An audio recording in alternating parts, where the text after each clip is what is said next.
Бул ирет өткөрүлгөн шайлоо өнөктүгү башка шайлоолордон айырмаланып, кошумча тизме киргизилген эмес. Биометрикадан өткөн гана жарандар паспортундагы дареги боюнча жергиликтүү кеңештердин депутаттарын шайлоого укуктуу. Ал эми референдумга аскер кызматкерлери атайын форма 2 менен гана добуш бере алат. Электрондук урналардын жардамында добуштарды бурмалоого жол берилген жок, дейт шайлоо жана референдум өткөрүү боюнча облустук штабтын башчысы. Мурдакы шайлоолордо моундай бюллетендерди биз алып, анан кандайдыр бир жолдор менен биз ушундай уурулук жолго өзүбүздүн добушубузду сатууга ушундай нерселерге биз мурда көп барганбыз. Азыркы күндө ачык айрым болуп биздин мынау азыркы аппараттар бизди эч качан алдабайт.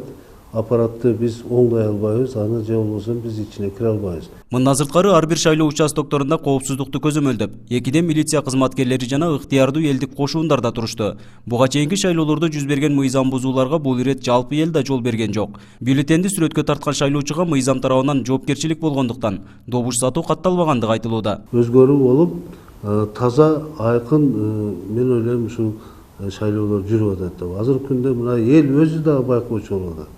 Кирген, чыккан, шайлап, чыккан эл да ушул коррупцияга добушуңду сатпа дегенге ушу элдер өзү да ошол жерде туруп алып айтып атышат. Демократия жана жарандык коом үчүн коалициясы көп жылдардан бери Кыргызстандагы шайлоо өнөктүгүнө байкоо жүргүзүп келишет. Жергиликтүү кеңештердин депутаттарынан тартып, президенттик шайлоого чейин калыс пикирин билдирип келген уюмдун мүчөлөрү бул иретте шайлоонун жүрүшүнө байкоо жүргүзүштү. Баткен облусу боюнча 86 байкоочу бөлүнүп, шайлоодо мыйзам бузулган учурлар катталбагандыгын билдиришти. Баткен обласында бизде 86 байкоочу жерлерде көз карандысыз байкоо жүргүзүп жатат участоктордо. Өтө олуттуу бир укук бузуулар же болбосо мыйзам бузуулар болгон жок.